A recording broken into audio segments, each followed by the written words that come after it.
children, how are you all? So today we are going to start a new chapter from history, lesson number 7. Okay, the chapter name is Rise of New Religions. Okay children, so in this chapter we are going to learn about how the rise of new religions, how the new religions emerged. Okay, so during the Vedic period we all know that the kings were performing yajnas and yagas. Is it children? To expand their kingdom. So they were worshipping gods through yajnas and yagas, fire rituals. So they were performing these yajnas and yagas by offering ghee, food grains, all those things, right? So when they are doing this, there were shortage of food for the common people. Is it? So they were performing these yajnas and yagas by offering milk, ghee, food grains, cereals, all those things. So when they were doing this, so there were food shortage, okay, and they were also sacrificing animals also, okay, to attain liberation, okay. So that time the people believed if we do all those things only, they can attain nirvana, liberation. Liberation means mukti, okay. So the world will please only by these things. Okay, so and they were also reciting Sanskrit shlokas by doing these rituals, okay, which was not understood by the common people. So what happened? Even this common people want to attain mukti, right? So what they thought, because all these things, milk, ghee, cereals, all those things were costly. So this was not, these were beyond the means of common people. So what they thought, people were in expectation, okay, people were in expectation of a simple path, okay, simple path to liberation, and that could be explained in their own language, which was understood by them, okay. So these Sanskrit, they were reciting Sanskrit shlokas during these rituals, so this was not understood by the common people. So these common people were in expectation, okay, were in expectation of a simple path to liberation, and that should be in their own language, which was understood by them, okay. And you all know that during Vedic period Varna system was in existence. Varna system means there were 4 Varnas, isn't Brahmana, Kshatriya, Shudra, Vaishya. So the Brahmana was the leading people, is it? The Brahmanas were the scholars, okay. So meanwhile the Kshatriya gradually became powerful, started becoming powerful, okay. So the next, after Brahmana, the Kshatriya, they were the warriors, is it? So gradually the Kshatriya started becoming powerful. As a result, republics emerged, okay. So the Kshatriya became powerful. As a result, the republics emerged, okay. The Kshatriya became the reason for the rise of new religions, okay. The Kshatriyas became the reason for the emergence of new religions, which was against Brahmanas, okay. So around 2600 years ago, okay, so 2600 years ago, 62 new religions, okay. So around 2600 years ago, due to all these reasons, there were 62 new religions,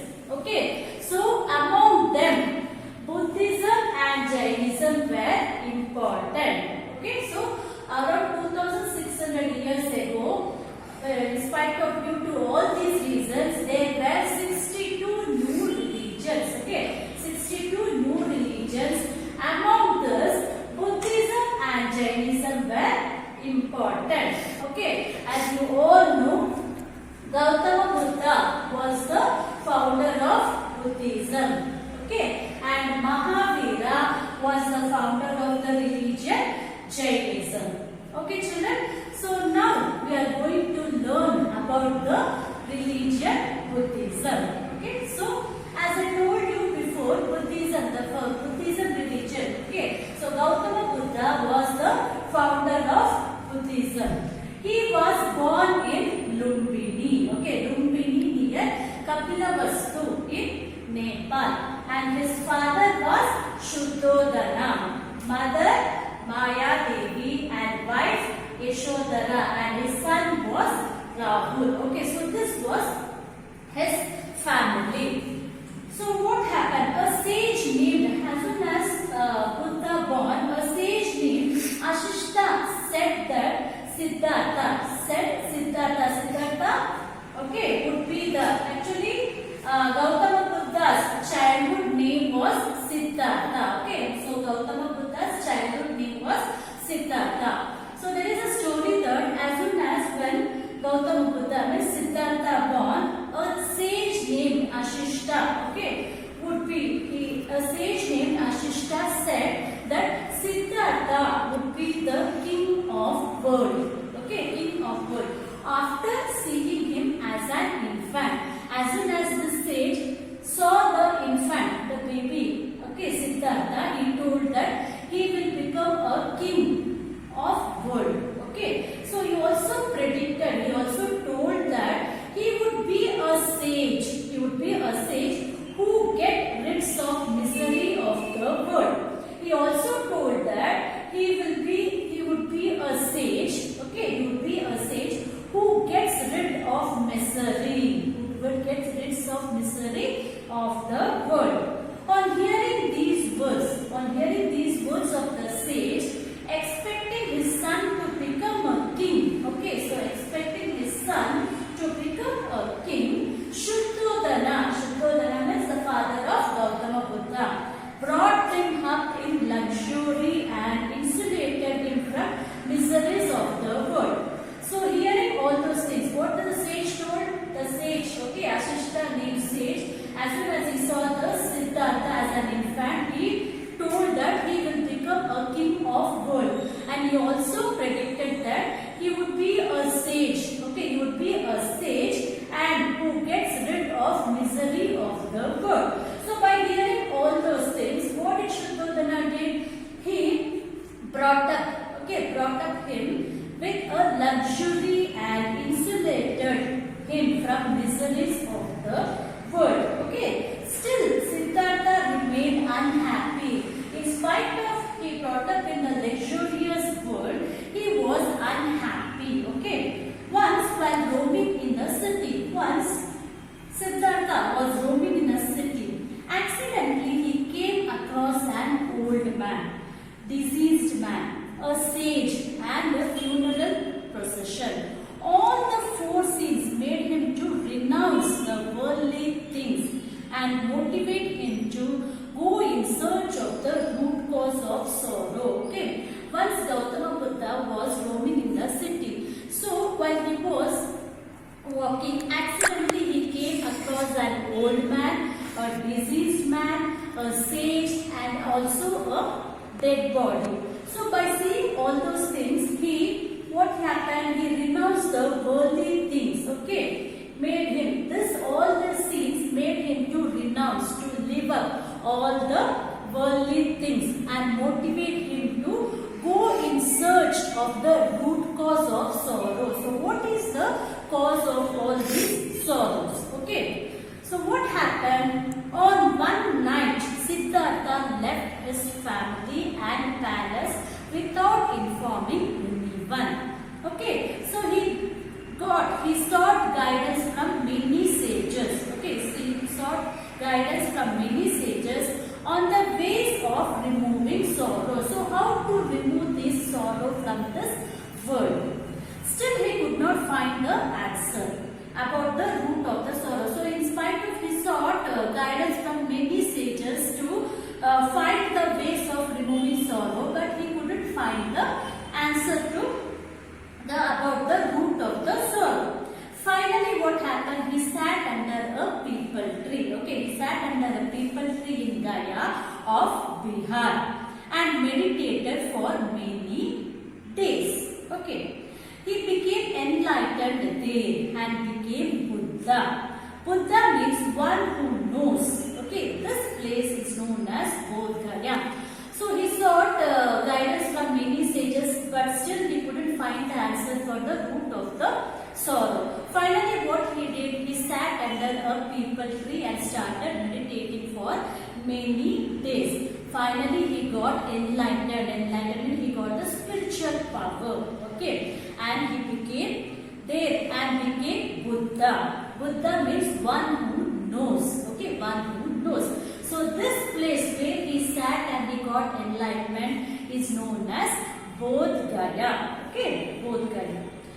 So Buddha preached his thoughts to 5 disciples at Sarnath near Varanasi of present Uttar Pradesh. Okay, so he preached his thoughts to 5 disciples at Sarnath near Varanasi, okay, of present Uttar Pradesh for the first time. So this incident is called as Dharma Chakra Parivartana. Okay, so the incident of which the Buddha preached his thoughts to 5 disciples at Varanasi. So this incident is called as Dharma Chakra Parivartana.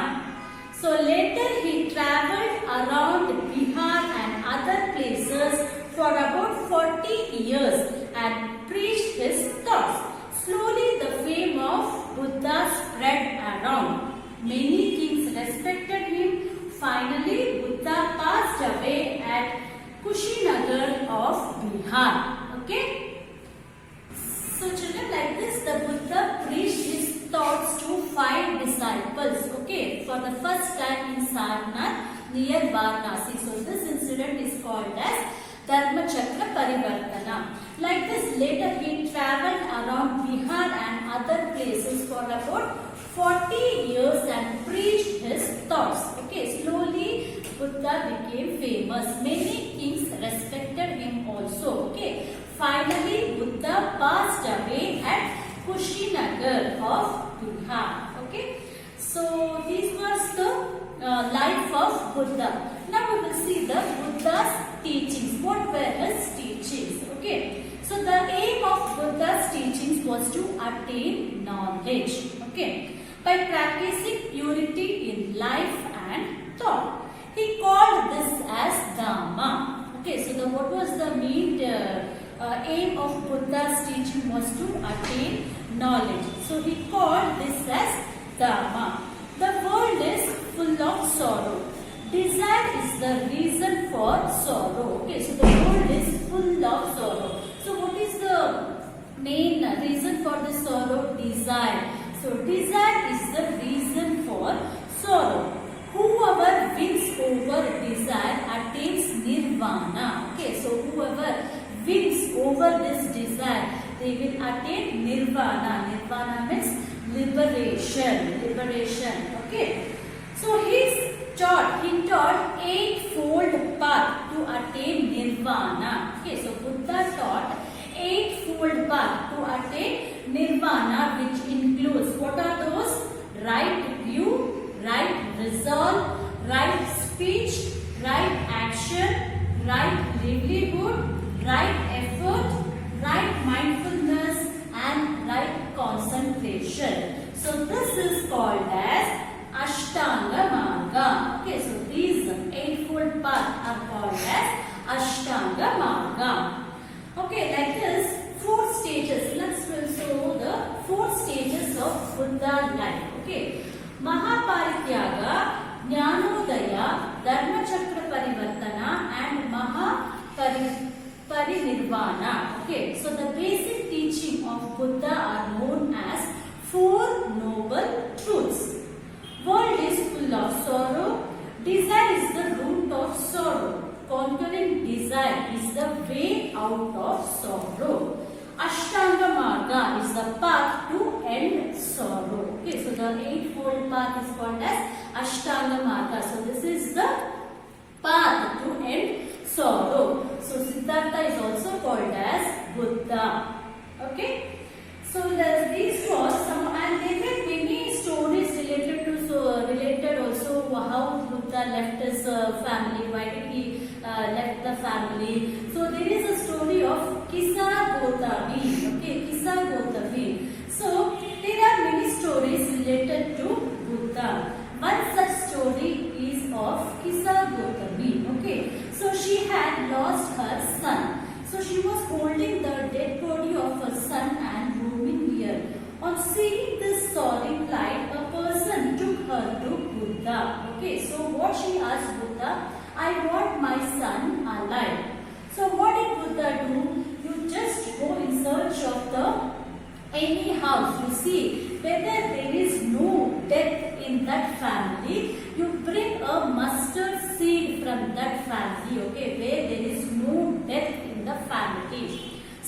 I will meet your son alive. So she was happy and she was in search of all the families. She went roaming all the families.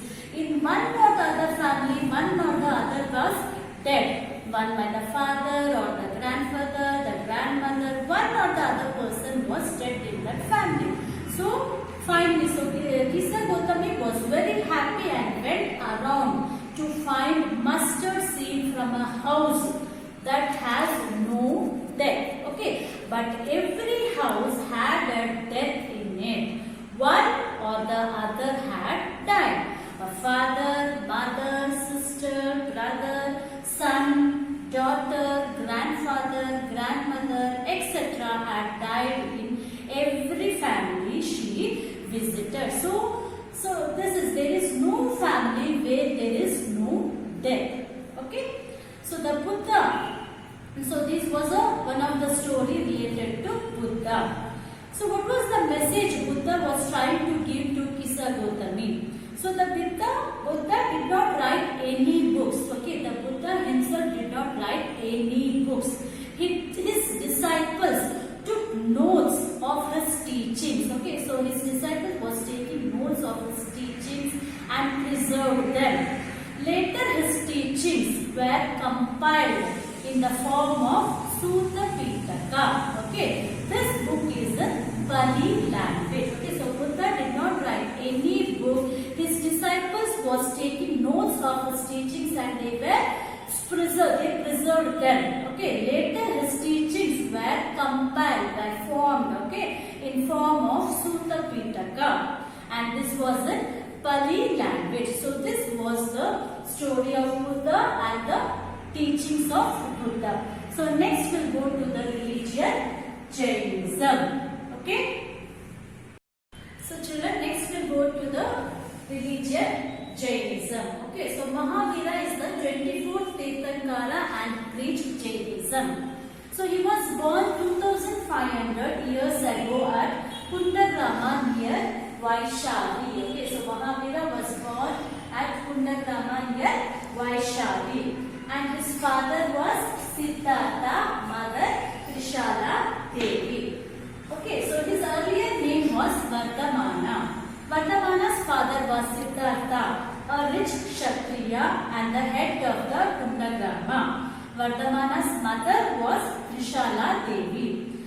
Vardhamana left his home in search of enlightenment. Okay, so even Vardhamana left his home in search of enlightenment. He spent some time as a Digambara Muni. So Vardhamana spent some of his time as Digambara Muni. Later he spent 12 years in penance and became a Jina. So later some time, okay, he spent 12 years in penance. Penance means it is a punishment accepted by himself, okay, and became a Jina.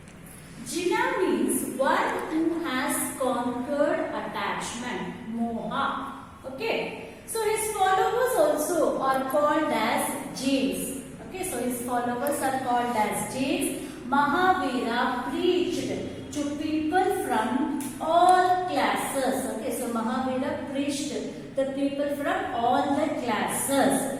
He left his body at Pavapuri in present Bihar. Okay, so now we will see what were the teachings of Mahavira. Vardhamana Mahavira taught non-violence. Okay, so he taught non-violence to his disciples. He wanted them not to commit theft. Okay, so he wanted his people, his disciples, not to commit theft and amassing wealth, misuse of the wealth. He preached celibacy. Jainism has given more prominence to non-violence. Okay, so the religion Jainism has given more prominence to non-violence than any other religion in the world.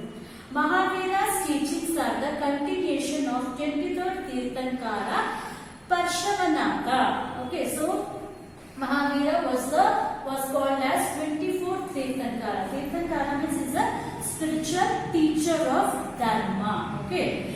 So later two sects. So there were two sects of Jainism. They Digambara and Shvetambara. So Digambara and Shvetambara are the two sets of Jainism which emerged in Jainism. Okay, so the followers of Parshvanatha who used to wear white cloth, okay, became Shvetambara. The followers of Mahavira who used to wear no clothes, okay, became Digambara. So Shravanabelagula of Karnataka is the famous Jain religious center. Okay, so Shravanabelagula of Karnataka was the famous religious center. So this was the teachings of Mahavira. So what were the teachings of Mahavira? He wanted his disciples. Okay, he taught non-violence to his disciples and he wanted them not to commit theft. Okay, not to commit theft and amassing wealth. Okay.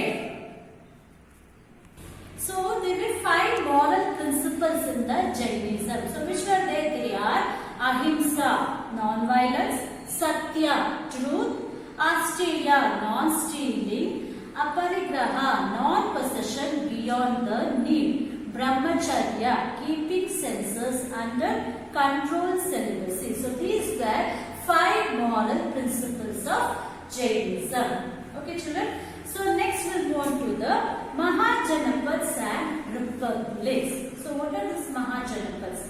So let us go back 2500 years in time. That was the time when Buddha lived. So Buddha lived about 2500 years back. There were 16 kingdoms, big and small, in the Sindhu-Ganga plain. So these kingdoms are called as Mahajanapads. So what are these Mahajanapads? So during the time of Buddha, when Buddha was living, there were 16 kingdoms, big and small, in the Sindhu-Ganga plain. So these kingdoms were called as Mahajanapads. Okay. So among them, Magadha, Kosala and Vatsa were famous Mahajanapads. So what are these Mahajanapads? They were kingdoms. So among these 16 kingdoms, Magadha, Kosala and Vatsa were famous Mahajanapads. So they were ruled. So these kingdoms were ruled by the kings. Okay. So republics. In the same period, many states had representative governments. Okay, so during this period, many states had representative governments. So they were called as republics. So the most important among the ancient republic were called as Vajji or Vriji. Okay, so it was a union of many republics. So this Vajji was the union of many republics. Vaishali city of Bihar was its capital. So Vaishali, the city of Bihar was the capital. Okay, Vajji had a sabha consisting of elder and younger members taking care of the administration. Members of the sabha were addressed Raja. Okay, all matters related to the union were discussed as the sabha meeting. Okay, children. So here in this chapter, we end the chapter.